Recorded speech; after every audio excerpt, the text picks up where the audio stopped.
Hello, good morning everyone, because you have time to watch. Yes, it's my free time.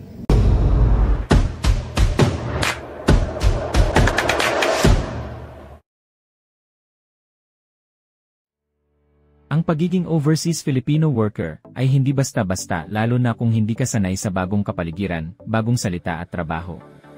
Ang lumayo sa pamilya ay isang desisyon na dapat malakas ang iyong loob para harapin at maibigay ang pangarap mo at sa iyong pamilya.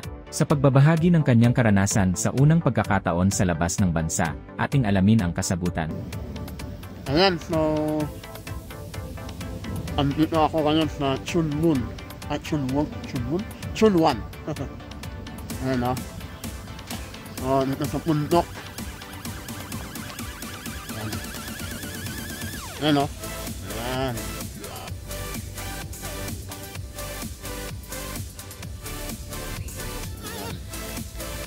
So, yan na.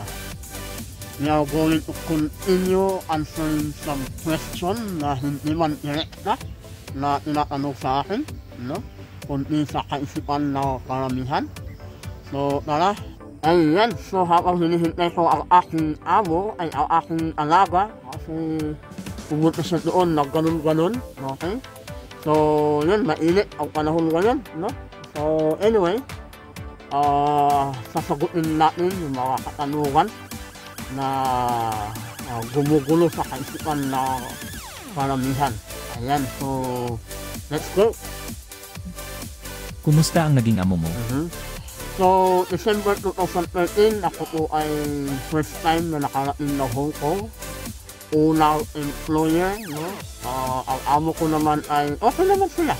No? Si babae ay may-ari ng printing, newspaper printing company. Kumbaga sila yung nag-print ng mga newspaper. Si lalaki naman ay may-ari ng Sing Along, yung videographer. So, hindi ko nasasabihin yung mga company name nila, ano? So, sila ang gumastos ng aking pag-aaral at pagkuha ng temporary driving license para makapag-maneho kahit palengke, ganun, no? Yan, so, wala akong ginastos kahit piso or $1, wala po, no? Wala ang may gastos lahat. Yan, so pinag-aral po nila ako, no? Pinag-aral nila ako, kahit marunong ako mag-drive sa Pilipinas, no? So, talaga ganun, kailangan pa rin dumaan sa process, no? Para makakuha ng full license. Ano? So, ang hawak ko lang doon ay temporary or student license, no? So, kinuha ko lang po yung 10 lessons, 2 hours isang araw. So, 5 days ko lang po yan tinapos. Ayan, so yan lang po. Ano ang naging work mo bilang domestic helper sa Hong Kong? Okay, so actually, wala ko talaga direct na driver agad, no? So, ako po ay dumaan bilang isang domestic helper o tinatawag na helper, ano, o katulo, no? So, ako po ay houseboy. Nagsimula bilang houseboy, gardener, yan, tumutulong sa loob ng bahay, yun, houseboy, nagpapalakad ng aso, nagsusugas ng mga sasakyan. Yan, ang naging work ko, no, first employer ko.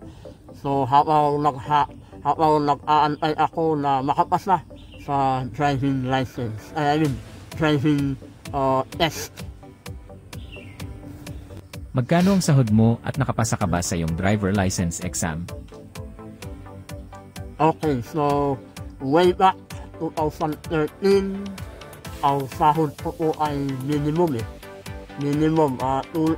Tulad ng isang helper, nung panahon na yun ay maalala ko 3,920 Hong Kong dollar. So, siguro nasa 15,000 to 25,000 yata yun. So, nung panahon na yun So, 3,920 po yung sahod ko bilang minimum houseboy po, no? So, dito sa Hoko, so dito naman sa Hoko, merong 2 types of exam or pagkuha ng full license, full driver license, ano? Una is written exam. Madali lang yung exam, no? Kailangan mo may pasa out of 20 question, no? Kailangan mong makapasa kahit 16, no? 16 dapat pasado ka pataas. And then pangalawa, ito po yung tinatawag na road test. Kaya mag-aaral ka ng lesson, kaya magkakaroon ka ng lessons, no? So, road test, kailangan mo may sagawa yung tinatawag na S-parking, no? S-parking, and then 3-point turn, yan. So, sa totoo lang ay yung aking exam ay hindi po ako nakapasa doon sa second part. Ang nakalagay doon na pagsak ko ay yung tinatawag na left and right shoulder. I mean yung hard shoulder, yung ganon. So yun, doon ako bumagsak. So, Kumusta ang experience sa trabaho? sa una ko ay siyempre first timer dito sa Hong Kong. Naninibago ako sa kapaligiran, naninibago rin ako sa pananalita, no? Siyempre in-check yung salita nila dito. Ayan, so okay naman yung work, kaya at kinakaya ko, no? Dumating lang kasi yung isang time na hindi ko inaasahan. Nagkaroon na insidente na kung saan nasagol ko yung mini school bus dahil nag-change lane ako, lumipat ako sa ibang linya. So yun, tumama yung bumper ng likod doon sa harapan ng bus, ng mini bus. Tumama ganun, so natanggal yung bumper ko. So yung mini bus naman ay nagasgas, no? Nagkaroon ng gasgas. So, yung time na yun kasi is susunduin ko yung amo ko noon sa kanyang opisina. So, parang ayaw ko kasi yung nalilate. Gusto ko, andun na ako. Saka, pag tinawagan ka ng amo mo, dapat doon ka na agad. So, parang ganun, no? So, parang nagmamadali ako yung time na yun. So, yun, nagkaroon na aksidente na yun.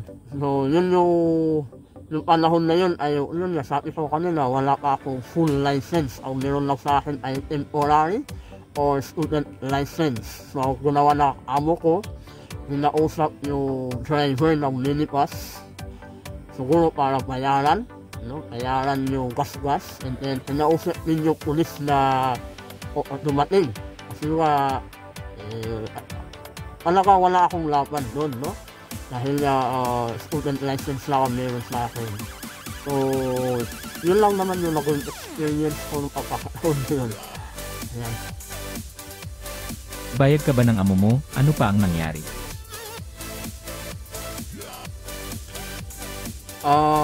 Hindi naman ako pinagbayad, kundi pinagsabihan lang. Siyempre, nagalit din sa akin dahil niya sa ginawa ko, hindi nag-iisip yung mga ganon, no?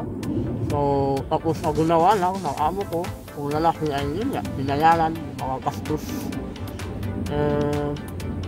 Yun, wala naman akong ginawa, wala akong binayaran, no? Kasi meron niya ang rules dito sa Hong Kong o sa kontrata, nakalagay sa kontrata, kahit anong nasira mo, anuman ang nasira mo, ano? Ito man ay mamahalin, ang papayaran lang yata is nasa 300 plus Hong Kong dollar. Okay? Malaki man yan o maliit, yung halaga na masira mo, yun lang yung papayaran mo talaga nila. Yun kasi nakalagay sa kontrata na rules pa. Natapos mo ba ang iyong kontrata? Okay, so bago ko sagutin yan, share ko lang kasi meron nangyari. Okay, hindi ito yung time na nagkaroon ng aksidente, pero meron pa kasi mga nangyari, no? So, ang kuya ko sa panahon na yun ay may sakit sa bisyo. Kumbaga, inom, ganun. Pag iinom, so siguro, lasing pag-uwi, then hangover, kinaumagahan. So, siguro, ganun ang nangyari, no? So, ang anak no amo ng kuya ko, terminate siya. Okay, so na-terminate ang kuya ko nung panahon na yun. So, ngayon, dahil wala pa akong full license, at nung pagkakataon na rin yun ay bumagsak pa ako sa aking road exam. So, nalaman na amo ko, yung nanay, no? Kinuha yung kuya ko. Kinuha yung kuya ko ngayon. Ito na yung kasagutan, no? So, kasagutan sa tanong na yan. Ang nangyari po ay parang nabaliktad, no? Ako ngayon ang na-terminate. Hindi dahil sa insidente na naka-aksidente ako, kundi dahil wala pa akong full license drive. Okay, yun po yung reason kung bakit ako na-terminate. And hindi dahil sa aking pananalita. Okay, hindi rin sa aking pananalita, kundi yun lang talaga yung reason, no? Wala akong lisensya. So, yan lang po. So, I'm terminated siguro from December hanggang August ata is nasa 8 to 9 months lang ako dito sa Hong Kong. First time po pa yun. So, terminate po agad. Okay, bagamat ako po ay na-terminate sa panahon na yun, ay ako po ay nagpapasalamat sa kanila dahil wala akong gastos sa lahat-lahat, no? Mula nung nasa Pilipinas ako, sa mga training ko, mga pinabayaran at kung ano-ano pa, dumating lang ako dito na ayun, na okay naman, no? Na-terminate nga ako, pero okay naman. Nagpapasalamat lang ako sa amo ko dahil lahat wala akong magastos. Okay, so maraming salamat po sa inyong lahat. Sana sa mga katanungan na inanong sa akin, no? Ay na-inspire kayo sa aking journey dito sa Hong Kong. Ito yung first time kong pumunta ng Hong Kong. Maraming salamat sa panonood. Sa mga may free time dyan, don't forget to like and subscribe our channel para sa mga susunod na journey natin o mga susunod na mga nangyari sa akin in my past. Ngayon, na-terminate na ako. Ano kaya ang sumunod na ginawa ko para makabalik ulit na Hong Kong. So, see you sa mga susunod na ating video. Maraming salamat. God bless. Bye.